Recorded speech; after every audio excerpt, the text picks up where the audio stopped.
நேற்றைக்கு முதல்வர் மோடி அவர்கள் தன்னை கங்கை நதி தத்தெடுத்ததாக சொல்லி இருக்கின்றார். அவரை தத்து எடுத்தது கங்கை நதி இல்லை, அவரை தத்து எடுத்தது கூவம் நதி என்பதை புரிந்து கொள்ள வேண்டும். ஏனென்றால் அவருடைய நடவடிக்கையும் பேச்சும் கூவம் நதியை போல்தான் இருக்கிறது தவிர கங்கை நதி போல் இல்லை என்பதை சொல்லிக்கொள்ள வருகிறது.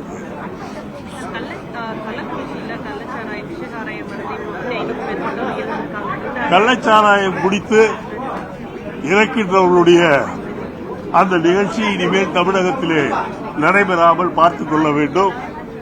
போலீஸ் உயரதிகாரியும் கலெக்டரையும் அங்கிருந்து மாற்றப்பட்டிருப்பதற்கு கண்டிப்பாக நான் முதலமைச்சருக்கு பாராட்டுகின்றேன்.